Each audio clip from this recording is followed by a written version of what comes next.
Hey guys, my name is Bill. This year's Jeff. Welcome back to the MatchPlay podcast. Today we have a special guest to kind of wring our necks a little bit with all the golf questions that he could possibly have in his mind. This is my father here, Tom. Howdy. And we're excited to kind of be with you guys and just talk all avenues of golf here today. Stick around.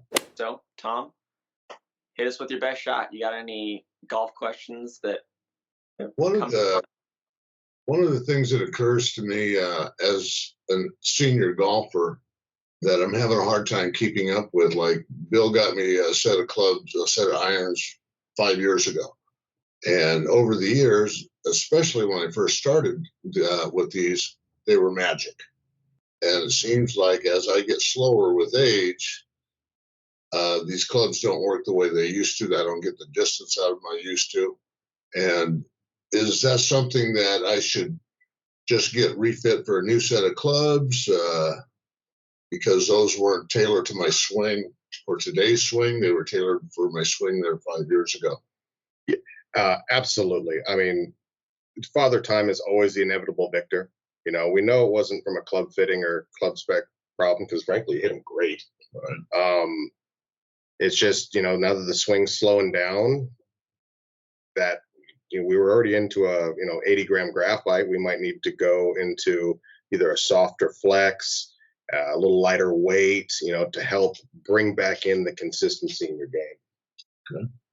Yeah, I mean, you have a feel, and obviously as you get older, the weight of the club doesn't change, but your feel and your ability to keep that speed does. And so when you can basically maintain the feel of that speed by decreasing the weight of the club, kind of helps you maintain the feel that you had, which should let you keep up your actual swing speed and see the distance that you're normally used to hitting. And that will obviously keep you, help you keep up with Father Time in a sense, because eventually, like Phil said, Father Time wins. So the longer we can use equipment weight-wise and to keep your swing speed up, ball speed up, and your swing feel the way you want it to be, allowing you to play courses the way you are used to doing it, the better. So yeah, I mean, equipment is, with time, is definitely something that needs to change because our bodies change. So at this point, if I got a new set of clubs, I think I got an inside track here. I should be tailoring that set of clubs for the next 3 to 5 years because I'm not getting any faster. Swings in the back just don't have the rotation it used to have. So, yeah. So, another question I had watched your episodes on putting. And, I've been struggling with my putting lately, and my putting is the favorite part of my game. I mean, I've always just had kind of a natural feel for putts. Well, for the last year, I was lost and didn't know what I was doing. And in your putting segment, you mentioned something about toe hang. And then, there's 3 different terms that you use, but the one that kind of rang for me was a toe hang, which means I'm basically leaving the club face open. And I was hoping I'd get a little bit more detailed information on how that works. Yeah, so I'll go off here. This is kind of my, Specialty. Exactly. So there are different types of toe hang for putters, from a toe up perspective to a face balance perspective, slight off, 15%, 30%, 45%, and then the big toe hangs up at 90. And depending on what your stroke is doing, the actual path and base rotation, you want to pair that type of flow to the player's putting strokes to produce consistency. And it's all about how much that putter head actually like gates open and close throughout the stroke. If you're a straight back through guy like myself, Jeff's a little bit of that as well. We're going to lean more towards face balance type putters. But if we have, classic old school strokes like, Corey Pavin, just Tiger Woods. I mean, all these guys, they grew up, with those answer style putters that want to do this. So depending on what your stroke is now and what you're trying to do, you might need slight adjustments to produce a little bit more consistency. And that's one thing that, and I've always used answer style putters, and it's generally a straight back and straight through. But I find that, I'm missing putts like an inch, 2 inches outside right of the hole. Yeah. So is that me just leaving the thing face open? It can be an amalgamation of both.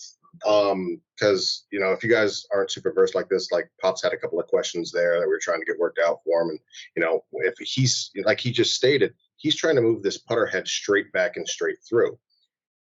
You can do that for a long time, but when you're using a answer style putter or a Newport 2, there's basically every manufacturer has one, of AI1 for example. The type of neck style and the amount of flow is going to want to open regardless of if we're feeling straight back straight through. It's going to want to open because that's what the putter wants to do. So if you're not allowing the putter or trying to control the putter and having a piece of equipment that is not incredibly optimal for the stroke that you're trying to make, then yeah, we can bring in a couple of different misses. Like you're saying, you're leaving that one little right, so it tells me you're trying to go straight back, straight through, but the putter head is actually opening up, and as you come back through, the face is being presented open. Gotcha.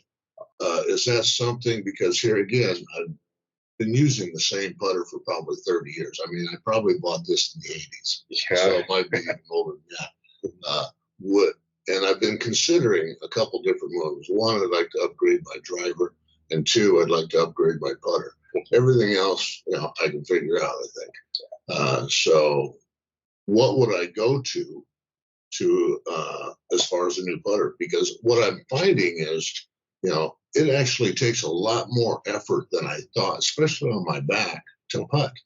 And I think that's part of the reason I kind of lost that natural feel, because it's harder to get down over that ball and, make the contact that I want to make.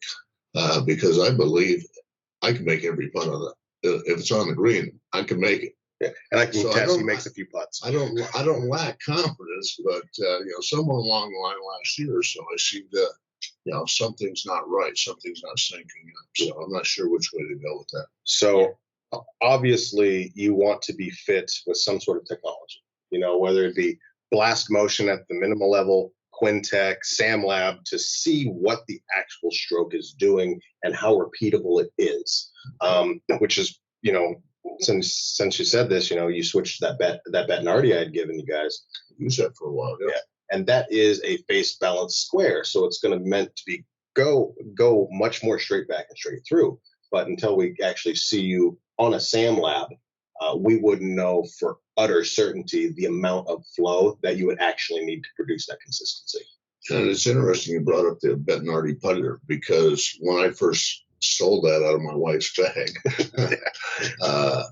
it was magic. I mean, okay, it just, I like the heaviness of the head of that club. It seemed like a real smooth feel, but I either lost confidence in it or I just quit hitting it the right way.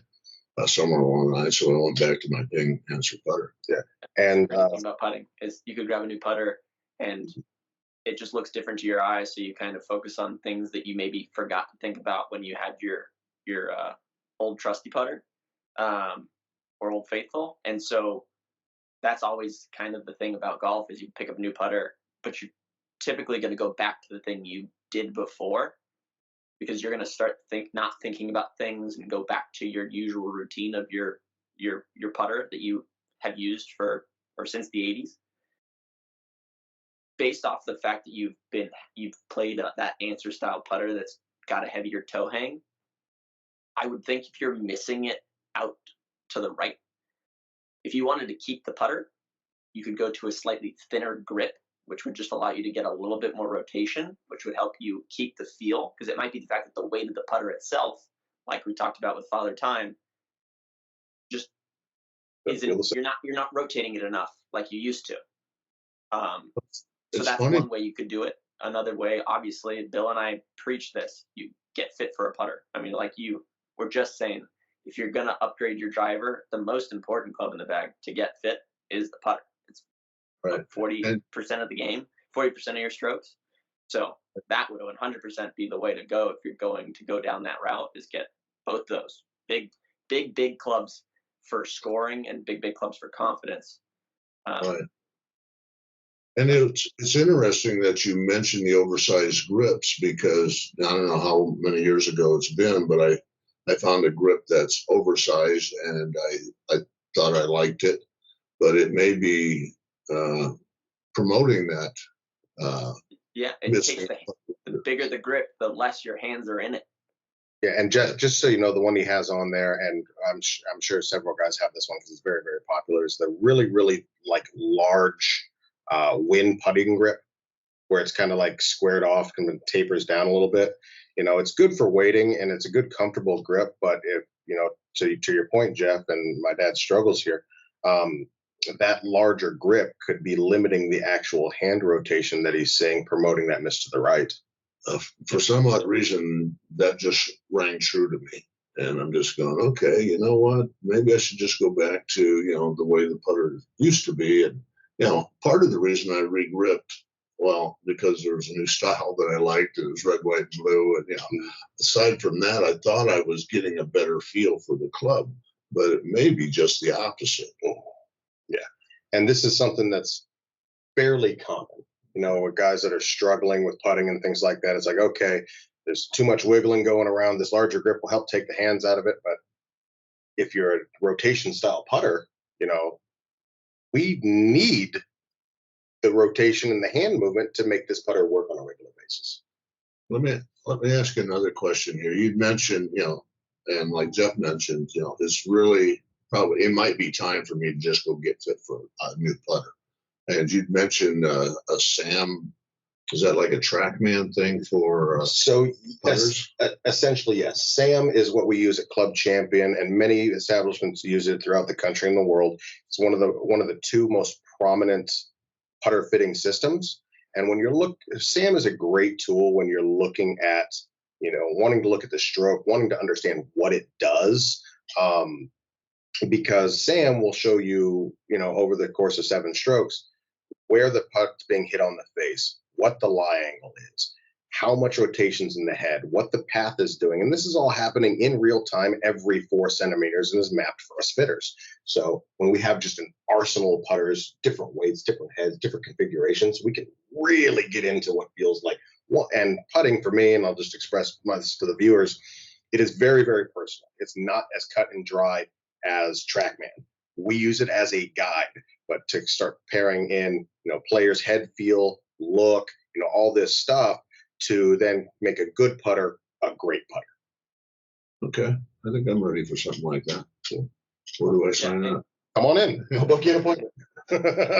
You got the hookup for that. Just to add on to that grip comment we made earlier, one person you can look at on tour that has never changed a putter grip is Tiger Woods. He has played the same ping grip on every putter throughout his entire career. And why is that? Because his feel in his hands is what makes him such a good putter. So, like you said, you went to that slightly bigger grip.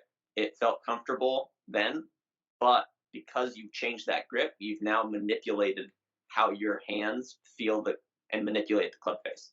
And so that's one thing to consider when getting putter is, if you want to stay consistent, trying to keep as many things the same as you used to have is one way to not only build the new putter for your putting stroke, but also to keep your feel from getting manipulated through new putters that you add in, because our games are going to change based slightly off the equipment we play. And so trying to keep things consistent with just the grip itself is just one thing that can make a difference, just like that question and topic you've been brought up to us. So, yeah. Seemed to work out pretty good for Tiger Woods.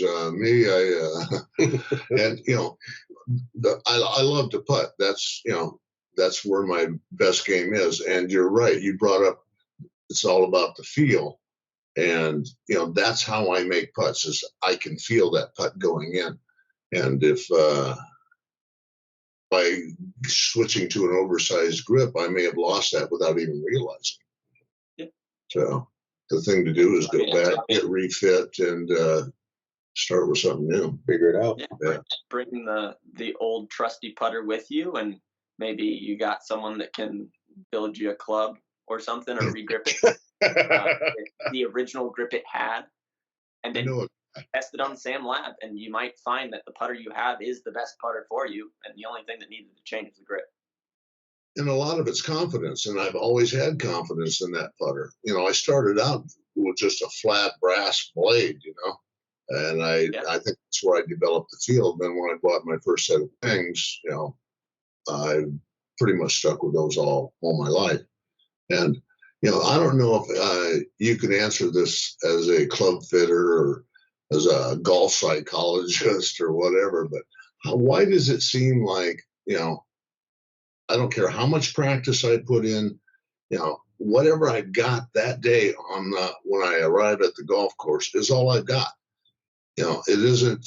I could go to the driving range and then go to the course, but tomorrow that's completely different. Sometimes, today I'm playing great. Tomorrow I go out there, same course, same clubs, same guy, and different game. That's just golf, right? Golf doesn't care. That's golf, and that's also, coming from a chiropractic background, your body changes day to day. So your biomechanics change day to day. And exactly. On top of that, like you said, it's golf. It's why we love golf, because it is never the same every single day. It's a new challenge the next day you wake up. So you got to play the swing you bring to the course. And if you're on the driving range and you're hitting fades, you probably should just play for fades that entire day. And if you're playing draws, you should play for draws that day. Yeah. Don't try and change your swing mid-round to try and make a swing fix. You're probably going to make it worse unless you're one of those tour level guys that understand when they see something, they know, okay, when I'm doing that, I need to do this in my swing and it'll bring me back on track. And even then, those guys are playing what they bring that day. They know, hey, my feel today is producing a fade. I'm going to play a fade today. And that might just alter the way that they break the course down, but they know that that is what they have that day. So they just have to change the yardages that they're playing. That's why they have TrackMans on the driving range all the time. They're basically saying, hey, my 7-iron's going this far today. It's going to move 3 yards left to right in the air if I aim the way I normally feel I aim. So we're going to aim at the left edge of the greens. We're going to take an extra club, and that's the game they're going to play that day. And that's why they're so good at modifying course to course, day to day, and shooting low scores, because they have the data live to go off of. I got one for you. Now, I'm just your average golfer, right? I play as often as I can, but I've got a set of wedges, 56 and a 60-degree wedge, and they're, when they're working, they're magic. I just hit some fabulous shots with them. But the problem I have sometimes is today I can't hit the 56, but I can hit the 60. What the heck's that all about? Is that mental? That's mental. It's not the club. Definitely can be. No, definitely not a golf club. Now, if you came into that one going, I got these wedges and I can't hit them at all, I can't even touch the face, then it might be a golf club.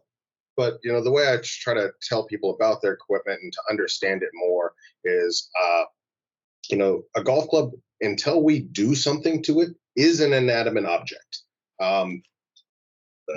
Like it really comes down to the player, and I use this other saying. It's like, it's just trying to have the right tool for the job.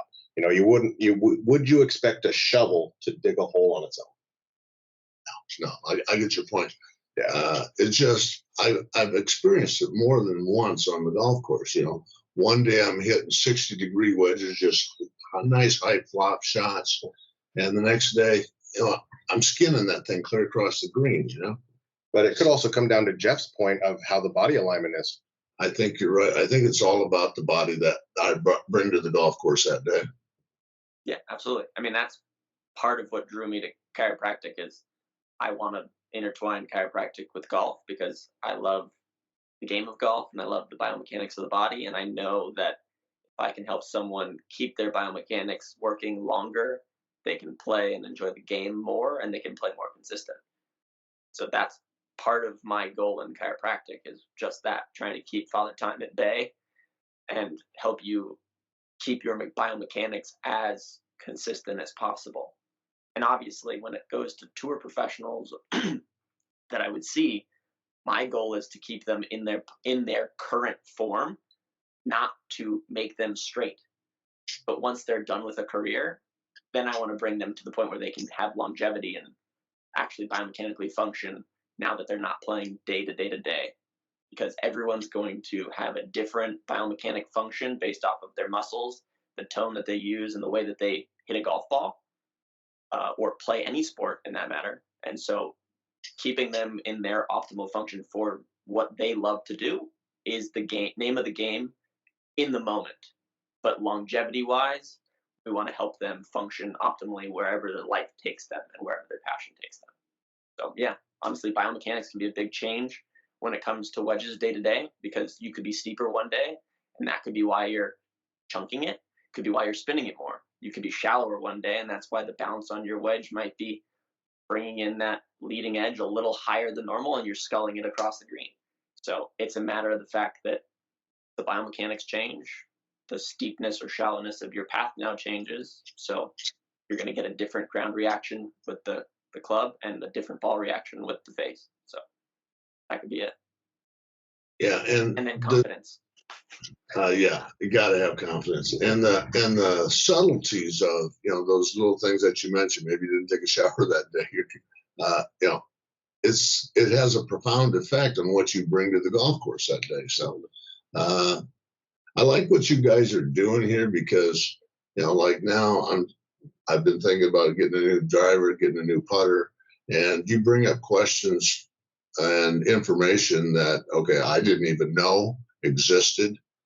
So when I go out there and try and get fit for a new driver, a new putter, I'm not a total idiot. I've got a little bit of did a little bit of research, and hopefully get the right fitter and get the right set of clubs.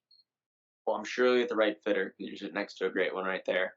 And that's the goal of our podcast. Our goal is to educate every golfer with the information that we've gathered through our time playing the game and our deep passion for the game, because we want to know as much about the game as possible so that we can perform our best in golf. So I'm super happy that you are getting a little bit of a golf education from us, and that it's helping you in your game. Thank you. Absolutely. Well, and I think that's for a that, wrap on this episode. Exactly. I think hopefully we got a lot of your questions answered, and thank you again for Pops for joining this one. Enjoyed it. Thanks for having me. Yeah. We'll see you all next time. If you got any questions, just tag them below. We'll respond. Thanks, guys.